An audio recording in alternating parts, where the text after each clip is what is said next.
The first time I actually saw it was on TV or something, and it both scared me and repulsed me at the same time.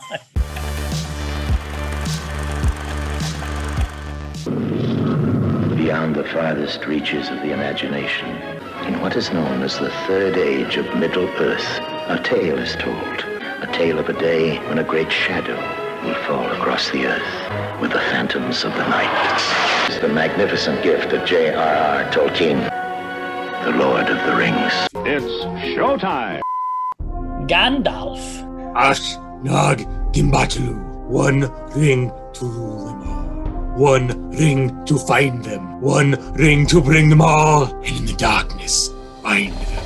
You have watched 1978's animated adaptation of J.R.R. Tolkien's The Lord of the Rings, directed by Ralph Bakshi, who is probably best known for his very racy adult animated cartoons such as Fritz the Cat, Wizards, which was a fantasy feature that he did a few years after that. Yeah, he was responsible for Cool World. But of course, we're not talking about Cool World. We are talking about Lord of the Rings.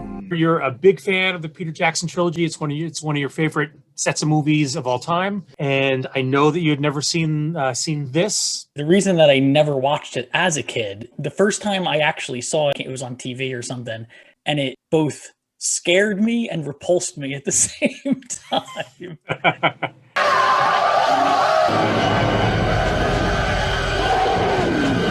At the end of it, I was pleasantly surprised that it was better than I thought it was going to be. Now, for people who haven't seen this, it's a single movie, but it does not cover the entire story of The Lord of the Rings. It ends very abruptly, immediately at the end of the Battle of Helm's Deep. So this movie covers in 2 hours and 8 minutes what the Peter Jackson movies take like 6 hours to cover. So I made sure to take in what you told me about the movie and the facts behind it and stuff. And I did a little research myself. So I made sure not to have any baggage going into this. And that I knew that the studio didn't give him money to do the second one. Right. Yeah. They were never able to get funding. So he was never able to finish the story. And it was done with extensive rotoscoping techniques. In fact, most of this movie was actually filmed in live action and then rotoscoped. You know, I know Disney's done that for a long time where they draw the cartoons over, the actors. But sometimes it would switch to what appeared to be some, I guess that's like true rotoscope. It basically looks like a sort of a filter. Yeah, because sometimes you're getting actual hand-drawn animation, but then occasionally you get bits where it's like, it's clearly the actors. It was a little bit off-putting. That and I really did my best not to constantly compare it to Peter Jackson's movie. Sure. Because and then I've eventually, after about 20 minutes, I stopped. Like, I just wanted to just enjoy this. I thought they did a good job cramming as much as they could into such a short period of time. Yeah, it definitely moves at breakneck pace. Even the very beginning of the movie, you kick in right at Bilbo's birthday. Yeah, in the middle of his speech. And then he just, he puts the ring on and boom, all of a sudden Gandalf's walking in his front door telling him that he's got to give him the ring because he's leaving. And then he's coming back 17 years later to talk to Frodo. And I was like, this is all within like a minute and a half. Yeah, it's a lot to pack into a movie. And for them to even have attempted to do it in 2 movies was a really ambitious goal. It's sort of a highlight reel of the first book and a half. Yeah, like getting to see the good scenes, like that kind of thing. Yeah, and especially because this picture has much greater fidelity to the books than Peter Jackson's movies. Right. They're much more true to what's on the page. I never have been fond of the way Peter Jackson handled Bree, for instance. Bree and the Prancing Pony. I mean, yeah, Butterbur is basically not even a character in the Peter Jackson one. Quiet all! We have some visitors with us tonight, all the way from the Shire. That was the first scene that I saw where it creeped me out in the Prancing Pony, that weird rotoscope version. And yes, I literally could tell one of the little people was Master Blaster. Yes, yeah. And you could just tell because I'm like, that's him. That's the actor. Who ran Bartertown? Having the hobbits drawn as cartoons and then having the people in Bree, that did throw me off like a couple times. Some of those choices are a little odd, but I do think that effect comes into its own later in the big battles. Yeah, because the Helm's it really Deep works. battle is great. I was really afraid they weren't going to be able to pull it off because I'm like, it's the 70s. Like, how are they going to make this seem so epic? And they did a really good job.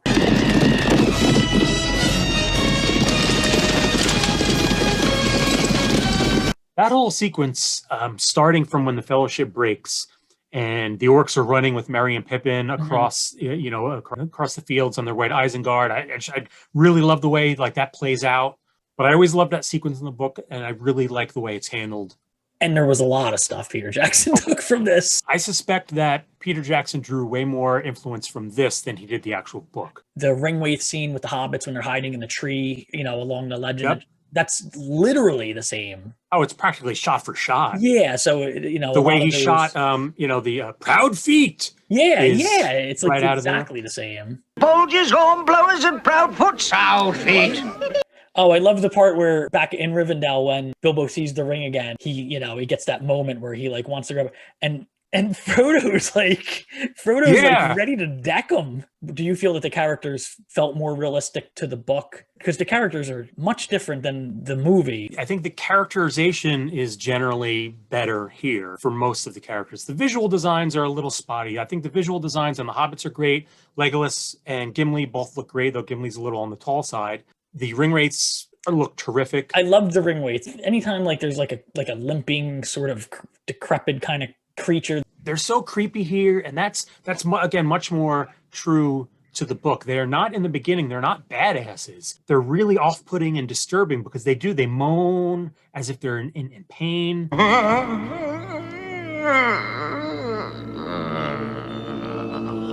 They have that like very unnatural gait to them as if they're like these hobbled old men. So I thought that was great. Though some of the designs like Aragorn and Boromir in particular, like Boromir is a Viking for some reason. At first I thought Boromir was Gimli. And then Aragorn, though the voice acting and characterization is terrific on Aragorn, again, the visual design is a little odd. I think one of the running jokes that people have is like, Aragorn's a Native American for some reason. While I look foul and feel fair, is that it? Like Gimli, for instance. Gimli is taken seriously as a character here, which to me is really important to me because I love dwarves and I always loved Gimli's character. And as much as I like John Rhys Davies and as much as I love the Peter Jackson movies, Gimli is just comic relief in those movies. And that's always been one of my big pet peeves about those that he's been reduced. He was like reduced in the movie to that. Yeah, he's just a running gag, which I'm not a big fan of. I will go with you. My cousin Balin led a company of dwarves there many years ago. There has been no word of them in all that time. I also like the Legolas here more than I do Orlando Bloom's Legolas. He's sort of a strutting superhero, whereas here, Legolas feels a little more of like that. There's a more otherworldly feel to him, which is how elves in Tolkien's universe should feel. They should feel kind of distant and otherworldly and not quite one of us. Sam, no resting can help your Mr. Frodo now. Only the hands of Elrond in Rivendell can do that. There are 5 black riders close behind us. Treebeard, he didn't exist. That was hand-drawn, obviously. Yes. Yeah, and it's not a great design. But it was weird to me that the Balrog, why did they just draw him too? Like when that happened, I just broke out laughing because like, come on, man. This Balrog to me looks like something out of like a Greek myth or something. Right, yeah, he looks like, yeah, exactly. Right. I love Gandalf in it though. He's almost better than, and this is like, like. Almost sacrilege to say. Yeah, but I almost like him better than Ian. He's much more imperious here. There's almost kind of a subtle menace, but not a malicious menace. Ian McKellen, who I adore and I love his Gandalf, but there's a softness to him that isn't present with this Gandalf. However you manage it, do it soon, by your birthday at the latest. I should be back by then.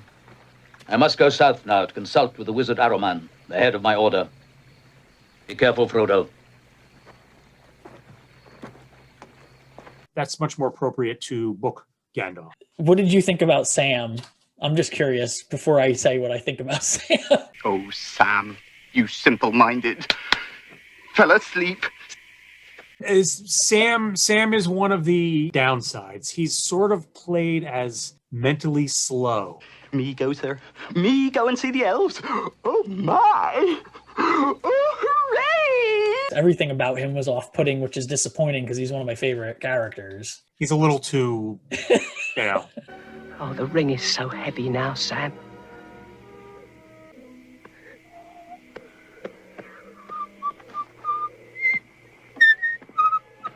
The physicality of the acting is much bigger than you would normally get, and I'm assuming that they did that for the sake of the animation to breathe more life into it, because all the characters just have these very big and elaborate movements. When Gandalf reading the ring inscription in Bag End to Frodo, he's like going around the room with all these big movements. When Gandalf first shows up for a while, Frodo's like, "Oh, it's been so long." He's like jumping up and down like this. Greetings, Frodo. Gandalf, it's really you. Oh, it's been so long. Yeah, there's a lot of that kind of stuff, which a lot of facial expressions that were weird. Oh, like when Frodo's like, yeah, when he's like, I also noticed that they kept calling Saruman Aruman. Only because Aruman is kind. How long since Aruman? It should have been his friend Aruman. So what happened was they were worried that audiences were going to confuse Saruman and Sauron. And so partway through, they switched. They were already partway through the movie when they switched from one usage to the other, and that's why it's inconsistent. That's why sometimes it's Aruman and sometimes it's Saruman. That's a weird choice. But I've always liked the voice actor for Gollum. Clearly set the standard for what Andy Serkis then went and did. And of course, Andy Serkis was remarkable. They drew their version of Gollum straight from here. Where is it, my precious? Don't hurt us. Don't let them hurt us, precious. Cruel little hobbitses. Because Gollum had been depicted on film with the Rankin and Bass Hobbit movie, which is a complete, he's basically like a frog creature in that. Yeah, which I don't understand, but okay. Very famously in the 60s, the Beatles tried to buy the rights to make the movie. John Lennon wanted to play Gollum. Shut up. I'm not kidding. I'm not. Really? Yes, really. I would have guessed Led Zeppelin.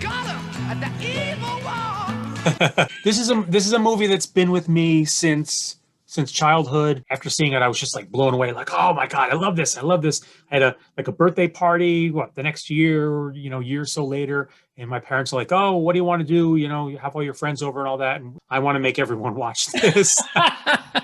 And that's exactly what happened. I want to make everybody, you're all going to sit down and experience this. Naturally, of course, I have it on Blu-ray. And of course, I have it on DVD as well. Of course, I have it on VHS, and I have it on VHS again. Plus, I have the the soundtrack, and I have the score on vinyl. Coloring and activity books. Oh yeah, calendar from 1979. It's still in the original. That's box. Awesome. Yeah, I've always been very fond of this. And I recognize its flaws, and there's a lot of people that don't like it. I think if you saw this and you had no idea what Lord of the Rings was, I could see why you would be put off by it. I figured if you could get past the animation and so on, just by virtue of you being so familiar with the story from the Jackson movies, it would be like watching something very familiar, but in a different way. Yeah, that's exactly what it was. I thought it was good. I know, like you said, a lot of people have their problems with it and stuff, and I understand and I agree that there's definitely some weirdness to it. The quickness of the story is a little bit hard to follow and stuff. I think it's an original. I think it's a cool version of that story.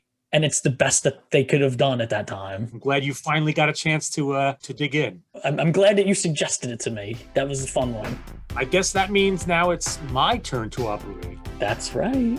So I'm hoping, because, this, as people know who watch, this is a suggestion of movies that you have not seen or at least have no real memory of seeing.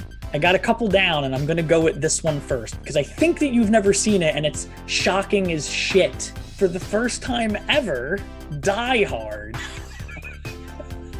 I'm going to finally see Die Hard, huh? We're finally, for the love of God, going to see one of the best Christmas movies ever made. So I hope everybody enjoyed watching and maybe watching the movie along with us, and if not, just watching us talk about a movie that maybe you've seen or haven't seen. Go see it, by the way. See it. Like and subscribe to our channel. Or you can check out our Patreon at Nerd Out With Me, where you'll get to see these videos a little bit earlier than the rest of the public and some extra bonus stuff and things like that. Hopefully you are now officially part of the movie club. the movie club. So I've been Eric. And I was Tig. Bye. Bye.